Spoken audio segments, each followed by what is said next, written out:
వేరే ప్రియుని కన్నా నీ ప్రియుని విశేషమేమి? నీవు మా చేత ప్రమాణము చేయించుకొనుటకు వేరే ప్రియుని కన్నా నీ ప్రియుని విశేషమేమి? నా ప్రియుడు ధవళవర్ణుడు రత్నవర్ణుడు 10,000 మంది పురుషులలో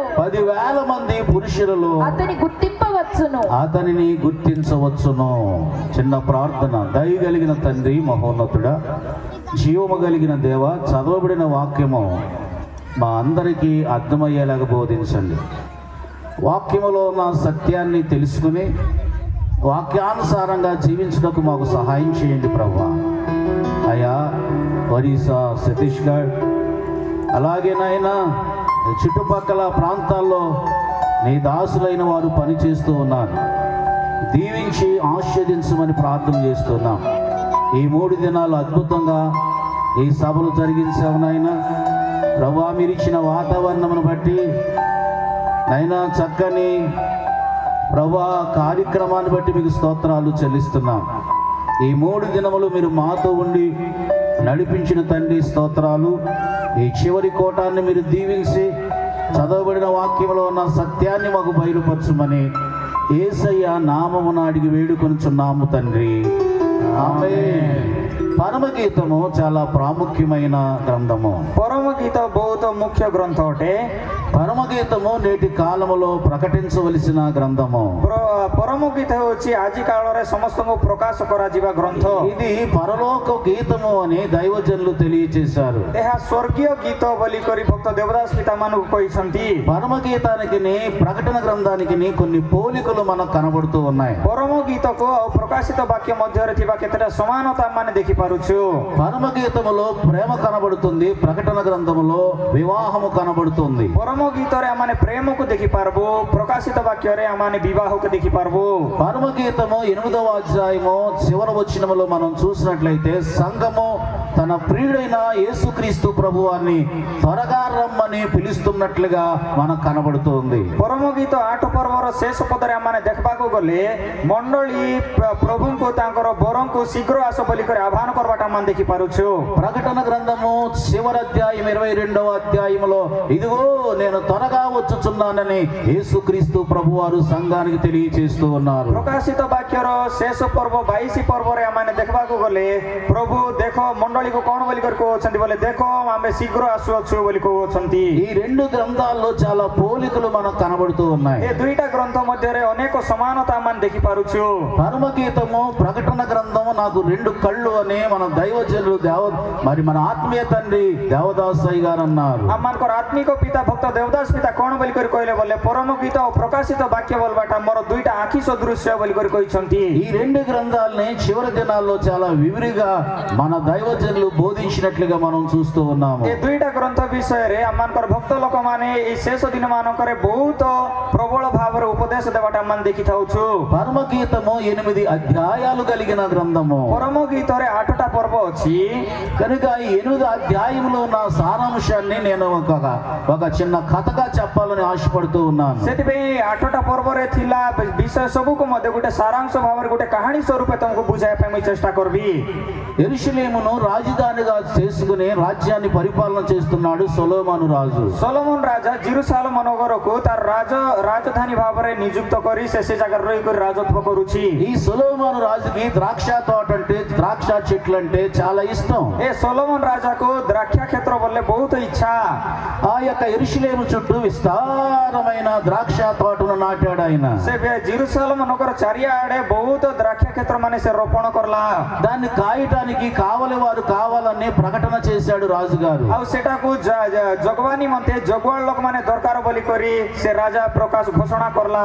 కనుక ఆ యొక్క తోటలు రాజుగారి యొక్క తోటలు కాయటం అంటే అందరికి ఇష్టం కనుక ସେ ରାଜାର କ୍ଷେତ୍ରକୁ ପ୍ରତିପାଳନ କରବାଟା ତାକୁ ଦେଖାରେଖା କରବାଟା ସବୁକୁ ଇଚ୍ଛା ଲାଗବା ଦ୍ୱାରା అనేక మంది ఆ ద్రాక్ష తోటని కాపు కాయటానికి వచ్చారు. ଅନେକ ଲୋକମାନେ ସେ ଦ୍ରାକ୍ଷ କ୍ଷେତ୍ରକୁ ଦେଖାରେଖା କରବା నిమంతే ସାମ୍ନାକୁ ଆସିଲେ. ఒక ఇంటిలో ఉండి 2 అన్నదమ్ములు కూడా ద్రాక్ష తోటను రాజుగారి ద్రాక్ష తోటను కాయటానికి వచ్చారు. गोटे घर ठारू दुईटा भाई माने मध्य से राजांकर द्राक्षा क्षेत्र को देखवा निमंते से माने आको आसले. ఈ అన్నలకు కూడా ఒక ద్రాక్ష తోట ఉంది. ए भाई मानकर निजर गोटे द्राक्षा क्षेत्र अछि. ద్రాక్ష తోటను రాజుగారి యొక్క ద్రాక్ష తోటను కాస్తూ తమ సొంత తోటను కాయలేరు గనుక వారు కొన్న సొంత తోటను వారి చెల్లెైన సూలేమతికి అప్పగించినట్లుగా మనం చూస్తూ ఉన్నాము. ଆଉ ସେମାନେ ରାଜାଙ୍କର ଦ୍ରାକ୍ଷା କ୍ଷେତ୍ରକୁ ଦେଖବା ନିମନ୍ତେ ସେମାନେ ନିଯୁକ୍ତି ହେବା ପାଇଁ ଯିବା ଦ୍ୱାରା ସେମାନେ ସେମାନଙ୍କର ନିଜର କ୍ଷେତ୍ରକୁ ପ୍ରତିପାଳନ କରିବା ପାଇଁ ସମୟ ନଥିବା ହେତୁରୁ ତାଙ୍କର ନିଜର କ୍ଷେତ୍ରକୁ ତାଙ୍କର ଭଉଣୀକୁ ଦେଇ ଦେଇଥିଲେ.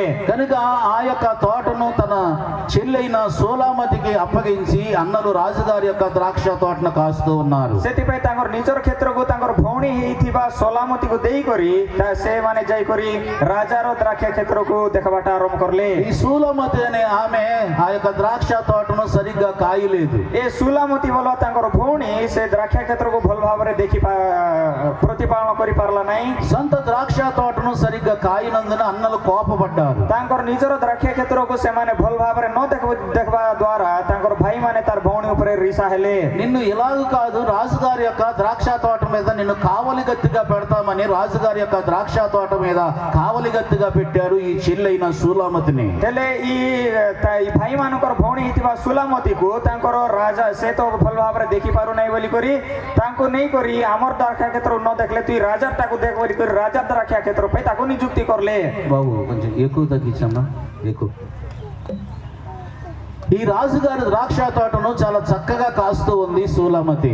ଏ ରାଜାର ଦ୍ରାକ୍ଷା କ୍ଷେତ୍ରକୁ ଇ ସୁଲାମତି ବୋଲା ଭଉଣୀ ବହୁତ ଭଲ ଭାବରେ ଦେଖାରେଖା କରଲା. తన సొంత ద్రాక్ష తోటను సరిగ్గా కాయలేదు కానీ రాజుగారి యొక్క ద్రాక్ష తోటను చాలా భద్రంగా కాస్తుంది. ତାର ନିଜର ତା ଭାଇମାନଙ୍କର ଦ୍ରାକ୍ଷା କ୍ଷେତ୍ରକୁ ଭଲ ଭାବରେ ଦେଖିଲା ନାହିଁ ସିନା ରାଜାର ଦ୍ରାକ୍ଷା କ୍ଷେତ୍ରକୁ ସେ ଭଲ ଭାବରେ ଦେଖିଲା.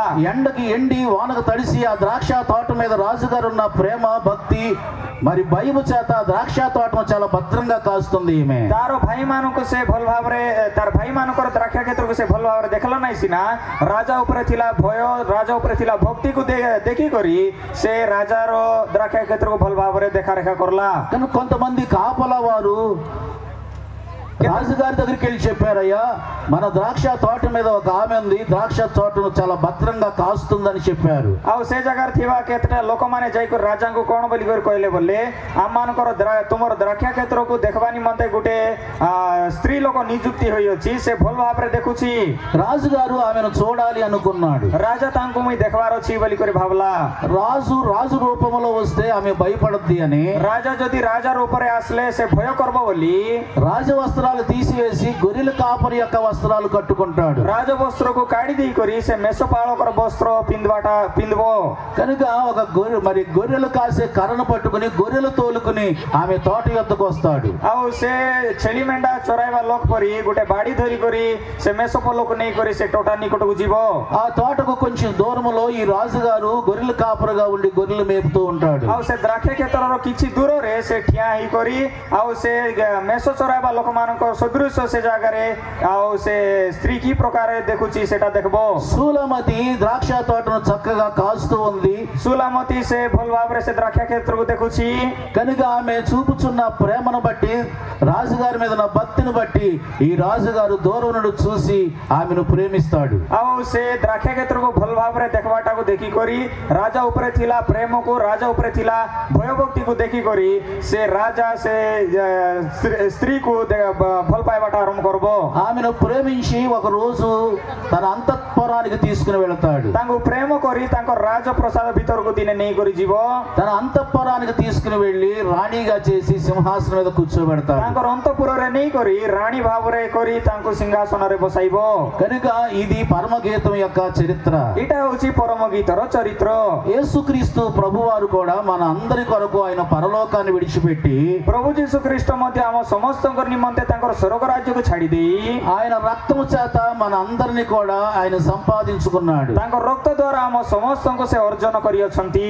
ఆయన మన సంఘముగా మనల్ని అందరిని కూడా ఏర్పాటు చేసుకుని తిరిగి పరలోకం వెళ్ళారు. ଆମମାନଙ୍କ ମଣ୍ଡଳୀ ଭାବରେ ଏଇ ଜାଗାରେ ସ୍ଥିରୀକୃତ କରି ସେ ସ୍ୱର୍ଗ ରାଜ୍ୟକୁ ଚାଲି ଯାଇଅଛନ୍ତି. మరలా ఆయన తిరిగి వచ్చి తన సంఘాన్ని తీసుకుని వెళ్ళి సింహాసనం మీద కూర్చోబెడతాడు. ସେ ପୁନର୍ବାର ଫେରି ଆସି ତାଙ୍କର ମଣ୍ଡଳୀକୁ ନେଇ ଯାଇ ସେ ସିଂହାସନ ଉପରେ ନେଇକରି ବସାଇବେ. ఇది పరమగీతం యొక్క అర్థం అని మీకు తెలియజేసి తెలియచేస్తూ ఉన్నాను. ଏଇଟା ପରମ ଗୀତର ଅର୍ଥ ବୋଲିକରି ମୁଇଁ ତୁମମାନଙ୍କୁ ଜଣାଉଅଛି। కనుక చదవబడిన వాక్యములోనికి మనం వెళదాము. ସେଥିପାଇଁ ପାଠ କରାଯାଇଥିଲା ବାକ୍ୟରେ ଆମମାନେ ଯିବା। ఇక్కడ ఒక క్రైస్తవ సంఘాన్ని అనేక మంది ఇతర సంఘాలు వచ్చి అడుగుతున్నారు, స్త్రీలలో అధిక సుందరమగుదానా, వేరే ప్రియుని కన్నా నీ ప్రియుని విశేషమేమి? ହେଲେ ଏଇ ଜାଗାରେ ଅନ୍ୟ ମଣ୍ଡଳୀର ଲୋକମାନେ ଆସିକରି ଏମାନଙ୍କୁ ପଚାରୁଛନ୍ତି, ଅନ୍ୟ ସମସ୍ତଙ୍କ ଠାରୁ ପ୍ରିୟତମ ତୁମ କି ପ୍ରକାର ସୁନ୍ଦର? నీ ప్రియుని గురించి నువ్వు గొప్పగా చెప్తున్నావే, ఏంటి నీ ప్రియునిలో ఉన్న విశేషము? ତମର ପ୍ରିୟତମ ବିଷୟରେ ତମେ ବହୁତ ଭଲ ଭଲ ବିଷୟ କହୁଛ, ମାତ୍ର ତମର ପ୍ରିୟତମ ମଧ୍ୟରେ ଥିଲା ବିଶେଷ ବିଷୟ କଣ? మా ప్రియుల కంటే నీ ప్రియుడిలో ఉన్న గొప్పతనం ఏమిటి? ମୋର ପ୍ରିୟତମ ଠାରୁ ତୁମର ପ୍ରିୟତମଙ୍କ ଭିତରେ ଥିଲା ବିଶେଷ ବିଷୟ କଣ? లేక మా దేవుళ్ళ కంటే మీ దేవుని యొక్క గొప్పతనం ఏంటి? ଆମମାନଙ୍କର ପ୍ରଭୁ ମାନଙ୍କର ଠାରୁ ତୁମର ପ୍ରଭୁରେ ଥିଲା ମହାନତା କଣ? అనేక మంది స్త్రీలు వచ్చి క్రైస్తవ సంఘాన్ని అడుగుతున్నారు, ଅନେକ ଲୋକମାନେ ଆସିକରି ଏଇ ଖ୍ରୀଷ୍ଟୀୟ ମଣ୍ଡଳୀକୁ ପଚାରୁଛନ୍ତି, నీ దేవునిలో ఉన్న గొప్పతనం ఏంటి? ତୁମର ପ୍ରଭୁଙ୍କ ଭିତରେ ଥିବା ମହାନ ବିଷୟ କଣ? నీ ప్రియునిలో ఉన్న విశేషం ఏంటి ତୁମର ପ୍ରିୟତମଙ୍କ ଭିତରେ ବିଶେଷ ବିଷୟ କଣ అని చెప్పమని బలవంతం చేశారు. ବୋଲି କୁହ ବୋଲି କରି ତାଙ୍କୁ ପଚାରୁଛନ୍ତି। ఈ క్రైస్తవ సంఘము భయపడలేదు, ଏ ଖ୍ରୀଷ୍ଟୀୟ ମଣ୍ଡଳୀ ଭୟ କରି ନାହିଁ, ఎందుకంటే తన ప్రియుడు గొప్పవాడు. କାରଣ ତାଙ୍କର ପ୍ରିୟତମ ମହାନ ଲୋକ ଅଟନ୍ତି। తన ప్రియుని గురించి 3 మాటల్లో చెప్పేస్తుంది సంఘము. ତାଙ୍କର ପ୍ରିୟତମଙ୍କର ବିଷୟରେ ମଣ୍ଡଳୀ କେବଳ 3 କଥାରେ ସମାପ୍ତ କରୁଅଛି। ఒకటి, నా ప్రియుడు ధవళవర్ణుడు. ଏକରେ ତାଙ୍କର ପ୍ରିୟତମ ଶ୍ୱେତ ବର୍ଣ୍ଣ, రెండోది, నా ప్రియుడు రత్నవర్ణుడు. ଦ୍ୱିତୀୟରେ ତାଙ୍କର ପ୍ରିୟତମ ରକ୍ତ ବର୍ଣ୍ଣ, మూడోది, నా ప్రియుడు 10,000 మంది మధ్య ఉన్న అతన్ని నేను గుర్తింపగలను. ତୃତୀୟ ବିଷୟ ହେଉଛି ତାଙ୍କର ପ୍ରିୟତମ 10,000 ଲୋକମାନଙ୍କର ମଧ୍ୟରେ ମଧ୍ୟ ଚିହ୍ନା ଯିବା ଲୋକ ଅଟନ୍ତି। ఈ 3 విషయాలు ఈ రోజు మన అందరం కూడా ధ్యానం చేద్దాం. ଏ 3ଟା ବିଷୟକୁ ଆଜି ଆମମାନେ ଧ୍ୟାନ କରିବା। ఈ రోజు మిమ్మల్ని ఎవరైనా మీ దేవునిలో ఉన్న గొప్పతనం ఏంటి అంటే ఈ 3 విషయాలు మనం చెప్పాలి. ଆଜି ଯଦି ତମକୁ କିଏ ମଧ୍ୟ ଆସିକରି ତମର ପ୍ରଭୁଙ୍କର ଭିତରେ ଥିଲା ମହାନ ବିଷୟ କଣ ବୋଲି କରି ଯଦି ପ୍ରଶ୍ନ କଲେ ଏ 3ଟା ବିଷୟ ଆମମାନେ ଉତ୍ତର ଭାବରେ ଦେବାର ଅଛି। యేసయ్యలో ఉన్న గొప్పతనం ఏంటి అని అడిగినప్పుడు మనం చక్కగా వారికి సమాధానం చెప్పాలి. ତୁମର ଯୀଶୁଙ୍କର ଭିତରେ ଥିଲା ମହାନ ବିଷୟ କଣ ବୋଲି କରି ପଚାରିଲେ ଆମମାନେ ସେମାନଙ୍କୁ ଉତ୍ତମ ଭାବରେ ଉତ୍ତର ଦେଇ ପାରିବାର ଅଛି। ఒకటి, నా ప్రియుడు ధవళవర్ణుడు. ଏକରେ ଆମମାନଙ୍କର ప్రియతమ శ్వేత ବର୍ଣ୍ଣ ଅଟନ୍ତି। ధవళవర్ణుడు అనగా అర్థం ఏంటంటే పరిశుద్ధుడు అని అర్థం. శ్వేత ବର୍ଣ୍ଣ ନଥିଲେ ଧଳାର ଅର୍ଥ କଣ ବୋଲେ ସେ ପବିତ୍ର ଅଟନ୍ତି। ధవళవర్ణుడు అనగా తెల్లటి వాడు అని అర్థం. శ్వేత ବର୍ଣ୍ଣ ଅର୍ଥାତ୍ ସେ ଧଳା ଥିବେ। నా దేవుడు పరిశుద్ధుడు. ଆଉ ମୋର ପ୍ରଭୁ ପବିତ୍ର ଅଟନ୍ତି। దేవుని బిడ్డలారా, యెషయా గ్రంథము ଯିଶାୟା ଭବିଷ୍ୟତ ବକ୍ତାଙ୍କର పుస్తକ 6వ అధ్యాయము 3వ వచనము 4వ వచనము 5వ వచనములో మనం చూసినట్లయితే 6 ପର୍ବ 4, 5, 6 ପଦରେ ଆମମାନେ ଦେଖିଲେ దేవుడు ఎంత పరిశుద్ధుడు అనేది దేవదూతలు వచ్చి ఒక పాట ద్వారా తెలియజేస్తూ ఉన్నాయి. ସେ କେତେ ପବିତ୍ର ଅଟନ୍ତି ବୋଲବାଟା ପ୍ରଭୁଙ୍କର ଦୂତମାନେ ଆସିକରି ଗୋଟେ ଗୀତ ଦ୍ୱାରା ଆମମାନଙ୍କୁ ଜଣାଉଛନ୍ତି। యెషయా గ్రంథము 6వ అధ్యాయం 3వ వచనాన్ని చదువుకుందాము. ଯିଶାୟା ଭବିଷ୍ୟତ ବକ୍ତାଙ୍କର పుస్తକ 6 ପର୍ବ 3 ପଦକୁ ଥରେ ଦେଖିବା। వారు సైన్యములకు అధిపతియగు యెహోవా, సైన్యములకు అధిపతియగు యెహోవా పరిశుద్ధుడు పరిశుద్ధుడు పరిశుద్ధుడు పరిశుద్ధుడు పరిశుద్ధుడు పరిశుద్ధుడు సర్వలోకము ఆయన మహిమతో